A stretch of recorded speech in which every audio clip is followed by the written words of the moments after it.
Yuk,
yuk.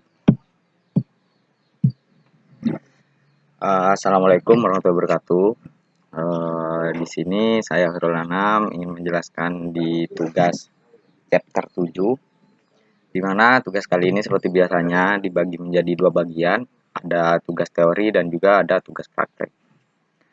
Lanjut ke soal pertama, kenapa file text harus dilakukan tokenizer? Karena tokenizer ini berfungsi untuk mengkonversi teks menjadi urutan integer index, kata, ataupun vektor binary. Lanjut ke soal kedua, konsep dasar dari K-fold cross validation pada dataset komentar YouTube. K-fold memiliki input untuk setiap kelas yang terbagi menjadi 5 kelas pada setiap kelasnya, lalu dimasukkan ke dalam kelas dataset YouTube. Adapun ilustrasi gambar seperti di bawah. Lanjut ke soal yang ketiga.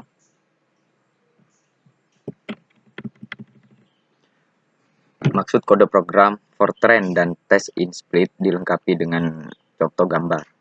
Untuk melakukan pengujian atas data pada dataset sudah tidak terjadi penumpukan data split, di mana di setiap kelas tidak akan muncul ID yang sama. Adapun gambarnya seperti ini. Lanjut ke soal keempat. Maksud kode program content, the content, untuk mengambil data pada kolom konten yang merupakan bagian dari trend index. Adapun gambar seperti di bawah. Lanjut ke soal kelima. Maksud dari fungsi tokenizer. Yang pertama yaitu fungsi tokenizer ialah memvektorisasi jumlah kata yang ingin diubah dalam bentuk token 2000 kata.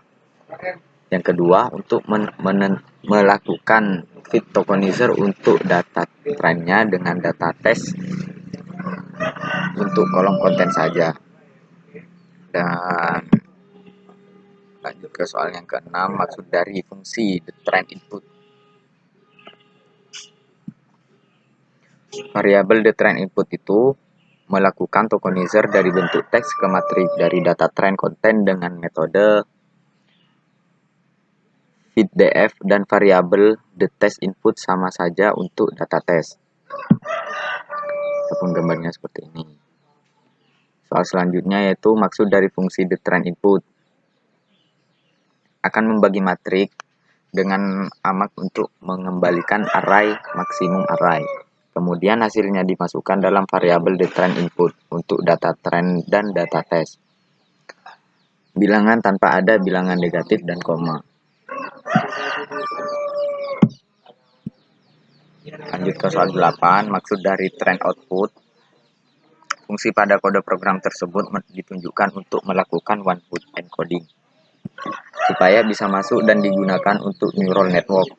One-hot encoding diambil dari kelas yang berarti hanya terdapat 2 neuron, yaitu 10 atau 01, karena pilihannya cuma ada 2. Dan gambarnya mungkin seperti ini. Lanjut ke soal yang ke-9 yaitu fungsi kode program tersebut untuk maksud dari listing. Jadi maksud dari listing ini melakukan pemodelan dengan sekuensial pembandingan setiap satu lirik elemen dengan cara satu persatu secara beruntun.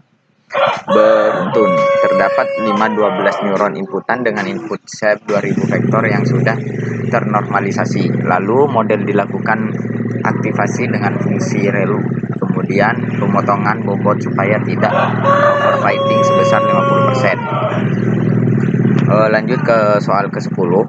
Fungsi kode maksud dari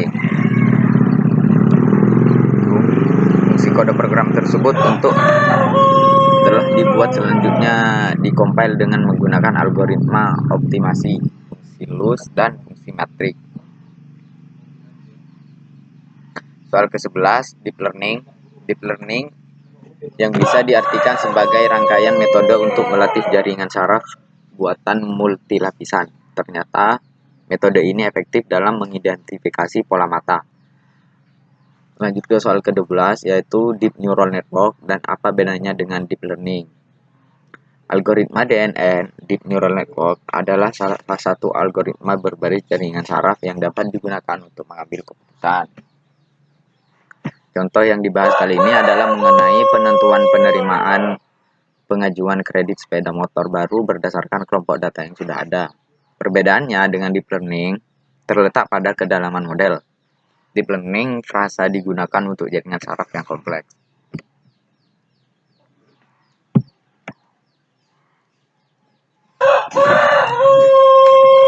Lanjut ke soal selanjutnya, yaitu ada bagian praktek di mana di sini menjelaskan dari per baris kodenya.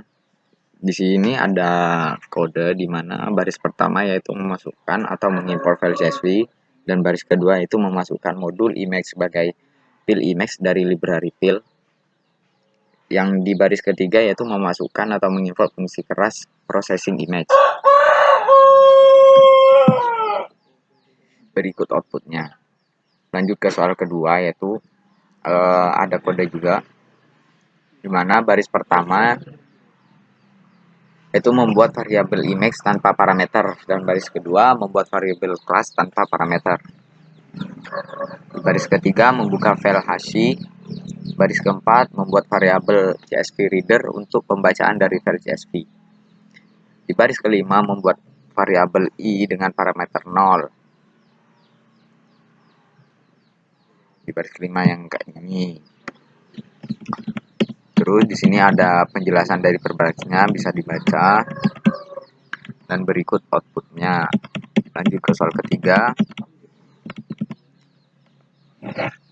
Di baris pertama yaitu menjelaskan tentang memasukkan modul random dan melakukan pengecekan atau dengan parameter variabel image. Baris ketiga yaitu membagi dan memecah indeks dalam bentuk integer.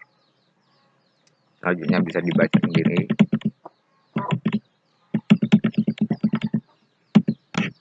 Soal selanjutnya itu sama seperti yang di atas. Dibaca. Mungkin penjelasan dari saya di tugas chapter 7 ini sampai di sini dulu, kurang lebihnya mohon maaf. Wassalamualaikum warahmatullahi wabarakatuh.